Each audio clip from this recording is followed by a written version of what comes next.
The Confessionals secret. I've heard many confessions in my years as a priest, each one a story of sin, guilt, and redemption. Some lighter, others heavier, but always marked by the weight of human imperfection. People come seeking absolution for their mistakes, their transgressions, and in their words, I found solace in my own faith. But what happened on that night, in the dimly lit confessional, changed me forever. It made me question everything I thought I knew about the nature of good and evil. It started as a routine evening. The church was quiet, bathed in the soft glow of candlelight, and I sat in the confessional, waiting for the next soul seeking to unburden themselves. The evening was uneventful until a penitent arrived, their footsteps echoing in the empty hall. I didn't recognize the voice when they spoke through the grill. A stranger, perhaps, though there was something hauntingly familiar about it. The voice was soft, hesitant, and as it began to speak, I felt a chill creep up my spine. "Bless me, Father, for I have sinned. It's been a long time since my last confession." I responded with the usual ritual, asking for their sins, ready to listen as I had done so many times before. But what they said next is something I'll never forget. I didn't commit these sins myself, but something inside of me did. Something within this church. I leaned in, my hands gripping the edge of the confessional booth. A story about demonic possession? A troubled soul playing games? I couldn't decide. But I couldn't dismiss the words, either. There was an unsettling edge to their voice, a tremor that made my heart quicken. The penitent continued, their voice growing darker. "I came to this church with my family years ago. It wasn't long after we moved into the old house near the woods. We didn't know then what we were walking into. It was a place of darkness, Father. It's not just the building, but something within it. Something that's been here long before you or I ever arrived." I sat back, puzzled. I had heard rumors about the church's history, the old building, the dark corners of town, but I'd always dismissed them as superstition. This was a place of God, after all. Nothing could tarnish that, could it? The penitent's voice grew quieter, more fearful. "It doesn't just sit in the shadows. It moves, Father. It waits. It's been feeding off of us, one by one, and now it wants more." I felt a knot form in my stomach, but I couldn't pull away. I had to listen. I had to understand. "What do you mean?" I asked, my voice barely above a whisper. "The confessions," they whispered. "It feeds on our guilt, our sins. It has been here for generations, Father. It gets stronger each time someone confesses. It waits in the confessional, listening, feeding on the darkness we bring. It wants more. It wants to break free." A shiver ran down my spine. I tried to rationalize it. Perhaps this person was simply unhinged. A delusion, a trick of the mind, I thought. And yet, something about their words had struck me deeply, as if a dark truth was trying to claw its way to the surface. The penitent paused, and then, in a voice barely audible, they said, "It's here. It's listening to you right now. You're in its grip, Father. You can't escape." The confessional door creaked as the penitent stood, and I heard their footsteps fade into the silence of the church. I was left alone with their words, which echoed in my mind like a dark mantra.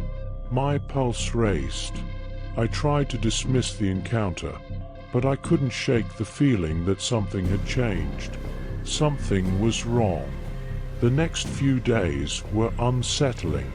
At first, it was small things, objects slightly out of place, a faint smell of incense in the air when no one had lit a candle, and the whispers. I would hear them, soft and indistinct, coming from the sanctuary where no one was there. I'd tell myself it was the wind, the old stone of the church shifting, but deep down I knew better. The air in the church felt thick, oppressive, as though the very walls were suffocating me. Then, one night, while I was preparing for evening mass, something happened that I couldn't explain away. I was alone in the sanctuary, lighting candles and checking the altar, when I heard a distinct sound. A whisper, so clear this time, it was like someone was standing right next to me. It was coming from the confessional. "Father!" I froze. My heart skipped a beat. The voice, it was the same one from the confession, but now it was filled with something else. Something darker, more malicious. I turned toward the confessional, my feet rooted to the floor, as if my body were betraying me. The door to the confessional swung open on its own, the creaking sound of the wood slicing through the silence. I slowly approached, my breath shallow, my palms sweating. The air around the booth felt colder than the rest of the room, and I could see the faintest flicker of movement, something dark, shifting, lingering within. I reached out, my fingers brushing the wood of the booth, and suddenly, the whisper became a shout. "Father!" It's too late. I stumbled back, gasping for breath, my heart thundering in my chest. The lights flickered overhead, and I could feel the temperature drop, as if the very soul of the church was being pulled into something far worse than I could comprehend. I ran, my legs weak beneath me, and locked myself in the sacristy. The whispering didn't stop. It followed me, echoing through the walls, seeping into my bones. I couldn't escape it. I couldn't ignore it anymore. It was real. The next morning, I went to the town records. I had to know the history of the church, of the building that had been here long before I'd ever stepped foot inside. The more I uncovered, the more I wished I hadn't. The town had been founded on a dark history, rumors of witch trials, cursed lands, and a church that had been built on a foundation of blood. As I read through the old papers, one name stood out: Father Aldrich. The records described him as a man who had arrived at the church in the early 1600s, a priest who was said to be more than just a servant of God. He had a reputation for driving out evil, but according to some, he had a dark secret. He had made a pact with something in the church, and when he died mysteriously, his body was never found. I couldn't ignore the pattern. The confessions, the sins, the whispers, the growing dread. It all pointed to one thing. Father Aldrich had been consumed by the very force that the church had tried to keep hidden. The pact he had made, whatever it was, had anchored something demonic in the very walls of this place. And now, it had awoken again. The next night, I entered the confessional with a heavy heart. I had to confront it. I had to know if this thing was real, or if I was losing my mind. I kneeled before the grill, my hands shaking, and waited. For a long moment, there was nothing. Then the whisper came. "You cannot escape," it said. But this time, it wasn't just a whisper. It was a voice, deep and guttural, filled with malice. The confessional grew colder, and I could see my breath in the air. Something moved inside the shadows. I reached for the crucifix hanging by my side, my fingers trembling as I raised it toward the booth. "I command you, in the name of God," I began, but the voice cut me off. "God has no power here." The words sent a shiver down my spine. The voice was not the penitence anymore. It was something older, something far more sinister. I could feel its presence pressing in on me, suffocating me. Suddenly, the lights flickered and went out. The sanctuary plunged into darkness, and I was left in complete silence, save for the beating of my own heart. Then I heard the laughter. It was a low, mocking laugh, echoing from all directions. It was the sound of something pure and ancient, something that had been waiting for years, centuries, to be set free. And in that moment, I realized the terrible truth. This was not just a spirit. It was something much worse. It had lived in the shadows of the church for centuries, feeding on the guilt of the faithful, growing stronger with each confession. And now, it had chosen me.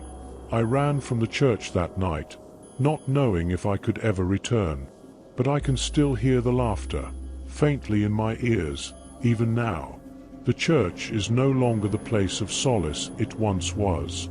The whispers are always there, waiting for someone else to listen. And sometimes, when I close my eyes, I can still hear the voice of the penitent, echoing through the confessional. Father, it's too late. The Stolen Confessions.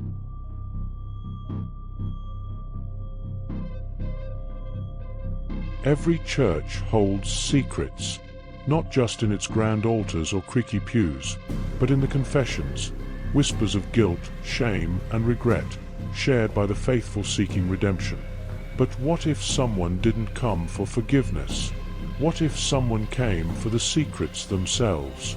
The night was still. A thick fog hung over the town like a veil, muffling the sounds of footsteps. Inside the church, candles flickered as the altar stood silent, untouched. Vincent glanced around, ensuring the place was empty, before slipping into the confessional. His breath came quickly with excitement, not from the thought of salvation, but from the thrill of the sin he was about to commit. He wasn't after money. No, Vincent had a different kind of hunger, a hunger for power. For months, he had been targeting churches across the city, sneaking in after hours and rifling through the small wooden boxes where penitents left their confessions. They were just slips of paper, he thought, small, easily overlooked. But those slips of paper held something far more valuable than gold. Vincent had noticed the patterns, the same names, the same words. Over time, he realized that he could use these confessions to control those who confessed. The guilt, the shame. He could leverage them, bend the confessors to his will. Tonight, the St. Augustine Church was his next stop. He had been watching it for days. It was quiet, secluded, and the confessions here were said to be particularly juicy, rife with guilt, betrayal, and the kinds of secrets that could tear a community apart. The confessional door creaked open. Vincent slipped inside, his gloves brushing the wooden bench as he kneeled. He waited in the dark, heart racing with anticipation. The confessions were stored neatly in the small wooden compartment, a place where the faithful left their sins behind, hoping for absolution. He reached for the first stack of papers, carefully lifting them from the box. He thumbed through the slips, reading bits of text here and there. Each confession was filled with the voices of the guilty, their secrets laid bare. Theft, adultery, lies, and worse. The weight of the sins seemed to press against him, but Vincent wasn't bothered. To him, they were just words, words he could use. But then something strange happened. A slip of paper caught his eye. This one was different. The ink was smeared, as if the writer had pressed too hard, their emotions spilling over the page. The words on the paper weren't just confessions. They felt alive, pulsing with energy. They vibrated in his hand, as if they were pulling him deeper into their grip. His fingers trembled as he read. "I have committed murder," the paper said. "I killed my own brother in cold blood. But the voice inside me told me to do it. I regret it every day, Father, but I cannot escape the guilt. Please, help me." Vincent's eyes widened. The confession felt darker, more intense than any he had read before. But the strange part wasn't the words. It was the weight of the emotion that seeped from the page. It was as if the penitent's guilt was now part of him.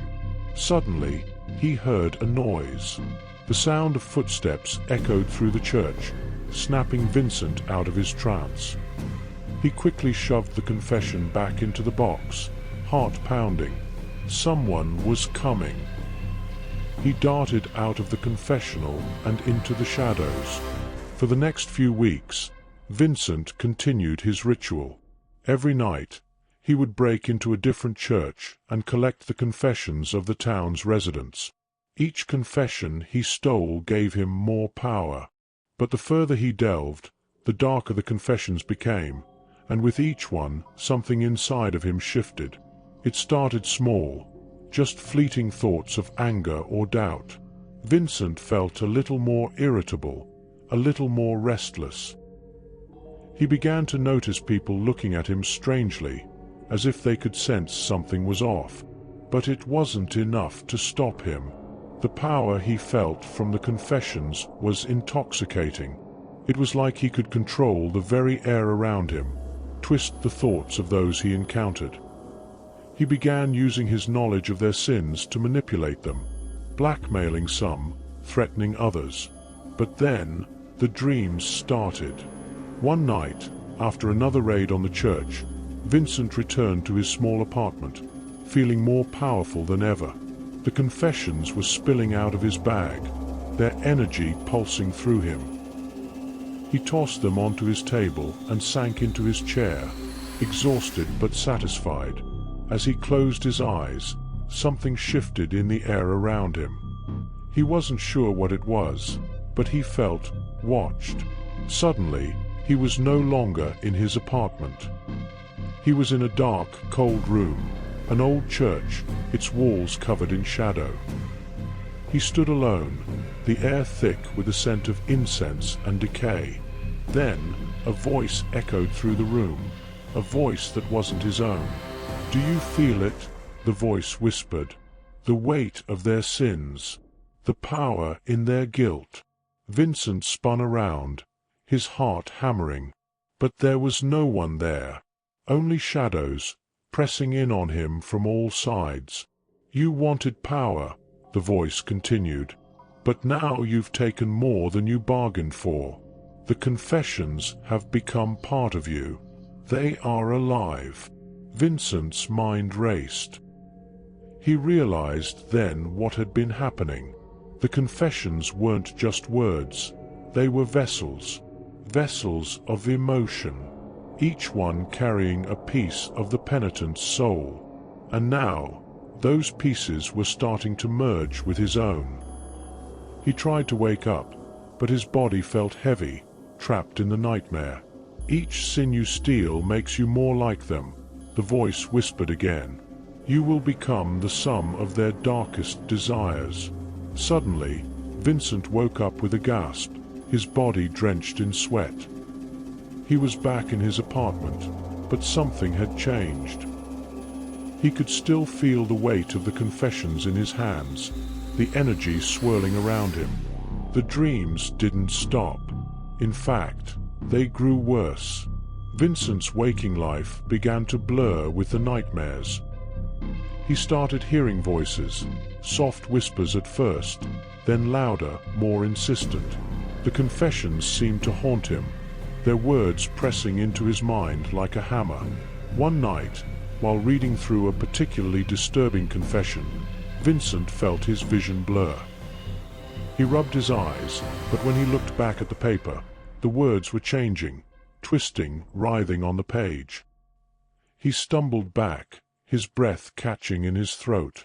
The confessions had become too much. They were no longer just papers. They were alive, hungry.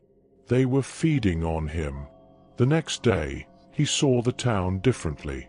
The people, his neighbors, his friends, they weren't the same. The guilt of their secrets, their sins, was like a heavy fog in the air. Vincent could hear their thoughts now. Dark, twisted thoughts that they never spoke aloud. He could feel their fear, their shame. He didn't know when it happened, but the confessions had completely consumed him. He was no longer the thief who had stolen their secrets. He had become the vessel, the keeper of sins. And now, the town was his to control. It was the church again, the place where it all began. Vincent stood in the confessional, clutching a stack of confessions in his hands. His mind was a blur of emotions: fear, power, rage. The confessions had shaped him into something unrecognizable, something dark. He could hear the voices of the town, the whispers of their guilt, echoing in his ears. "I have sinned," the voices whispered. "Forgive me." But Vincent didn't want forgiveness. He wanted more. The door of the confessional slammed shut behind him. The darkness pressed in. The last thing Vincent heard was the voice, no longer a whisper, calling his name. The confessions had claimed him, consumed him entirely. And then there was silence. The church was empty, its air thick with shadows. The confessional booth sat silent, untouched, waiting for the next soul to confess. But this time, something had changed. The confessions weren't just words anymore. They were power, and it was waiting for someone else to claim it. Sometimes, the sins we carry are more than just burdens. They can take on lives of their own. And when someone comes seeking them, they may find that the cost of knowing the secrets is far more than they bargained for.